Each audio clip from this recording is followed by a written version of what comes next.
I almost got abducted. Let's talk about that. Well, it's all gone. I know you don't care. And look at this, 1,000 subscribers shirt. So, thank you all for not subscribing. I know who you are. Hello, my name is Dallas, also known as Infurness, and I run the Thetekkitrealm's YouTube channel. And this is the reason why I haven't uploaded a video in just about a week. This is basically the new norm. So essentially, there's an apartment that I have that I keep all of my PC stuff and servers for to run my website, and also just storage for video equipment if I ever need extra things. And it's basically a really small place. This is basically just a few miles from where I actually live. Or a couple 100 kilometers for all you Brits out there. I'm sorry, I don't work for the embassy. Now, over time, what started to happen was that there began to be these pieces of tape that would end up on the doorknob of this small apartment that no one lives in. And it was like these tiny pieces of duct tape that would end up being on the place where there was a key slot where you'd open the door. Even though, in order to get in, you had to actually use a combination lock. Because I also have a friend who goes there as well to hang out from time to time, we would just go in and out and see that and just not really think anything of it. Of course, until one day, I decided to look it up as to why it was there. Maybe it was just someone playing a prank, or in some way maybe the manager just checking something, doing a scientific experiment. But according to the genius minds around the internet, most particularly on places such as Reddit, this was a common activity used by people that were either A, being investigated by a private investigator, or B, criminals that were planning on staking out your house in order to burglarize. So that was a good thing. But then, right at this time, my friend had all of their devices just hacked, and even their contacts were deleted and removed, and all their passwords and accounts were reset. Their Google and everything, even games. So they even got to the point where they messaged the person hacking them, because all they can do was just message them. They had complete control over everything on their phone, and they said that they were not trying to hack them, but they were trying to reach me. They were trying to investigate me.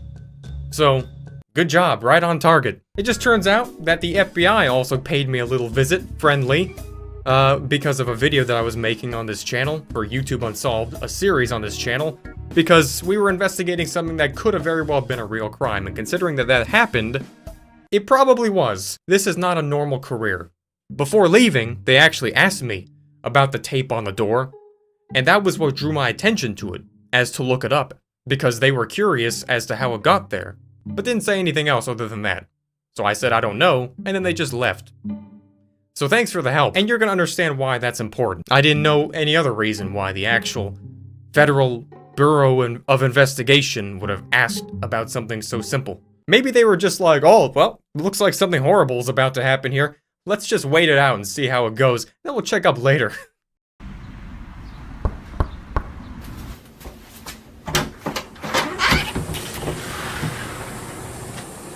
You want a pizza? No.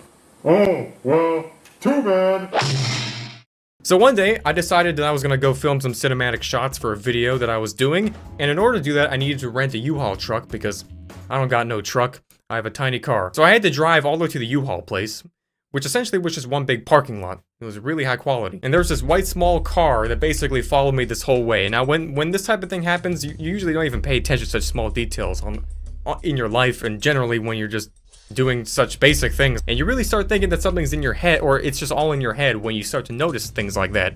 Like if there's a person who's copying your every move. But it starts getting very obvious when every single turn to get to this very specific destination, and this small white car behind you is still following, doing exactly everything, only just getting maybe a couple 100 feet at maximum away. I just couldn't help but notice that that was happening. Whee! That guy's following me. He's been following me literally the entire way up until now. Didn't pay too much mind to it, but by the time I reached the U-Haul, I rented the truck, got in there, and the small truck didn't follow me the entire time that I was using this U-Haul truck. Basically, just completely skedaddled. And I had to leave my car temporarily in the parking lot in order to transfer the U-Haul truck to my small apartment with all my video equipment. You following so far? Good. Because it's gonna get worse. After I got back to the apartment with my U-Haul truck, I had to get an Uber to go back to my car in order to drive it also back to my apartment. And then I left my car at the apartment and then took the U-Haul truck out to go filming. And that whole day of filming, basically nothing happened. But after that day of filming, I get back at about 3 a.m. all the way to my actual house. I just used the U-Haul truck to get there because it was going to be a 2-day thing and I was going to use the truck again the next day. So I pretty much sleep all the way until the next afternoon and then finally get the truck and start finishing off the video, which I planned to use it for anyways. Nothing of particular interest happened, and then I went back to the U-Haul center and dropped off the U-Haul truck, took an Uber back to my apartment, and that is when things started to go south.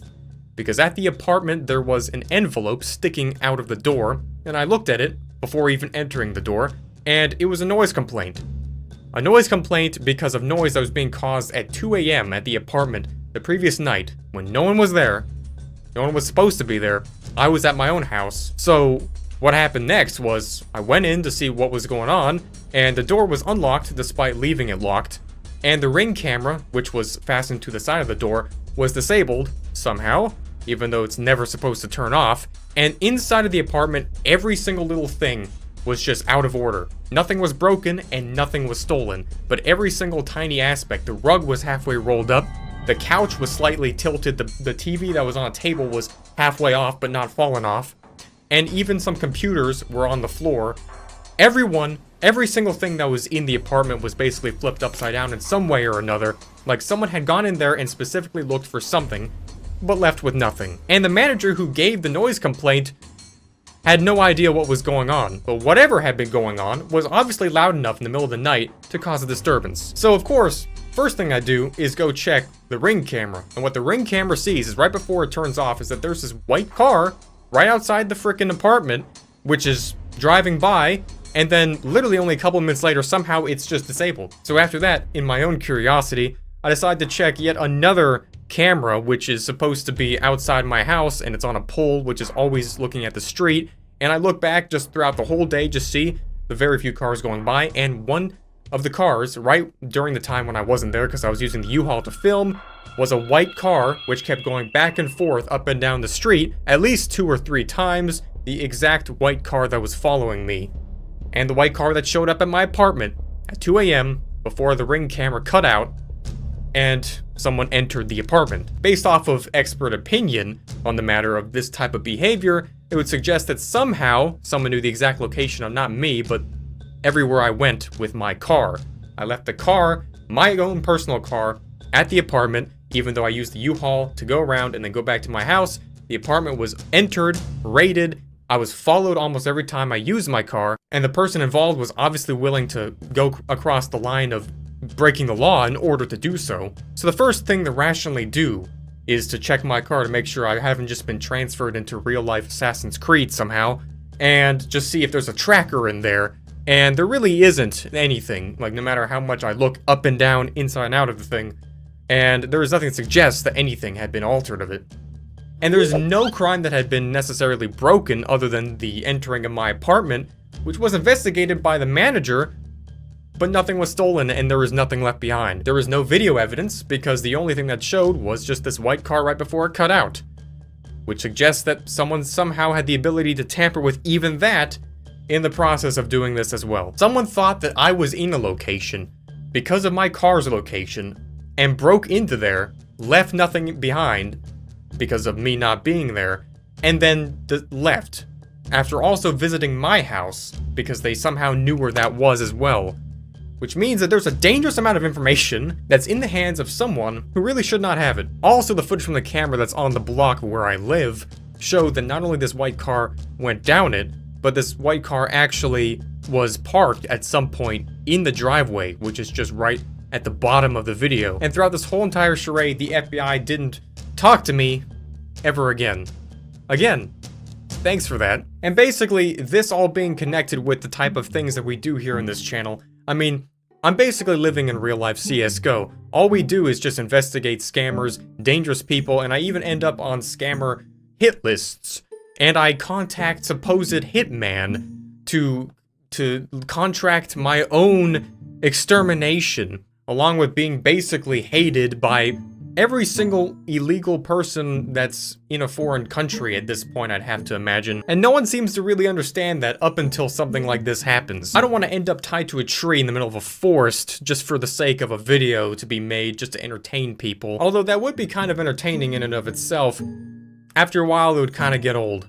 So I really have no idea what would have actually happened had I not been at the exact wrong place at the right time, and it's also affected other people as well, which is not epic. Nonetheless, I'm here to talk about it, which is the good thing.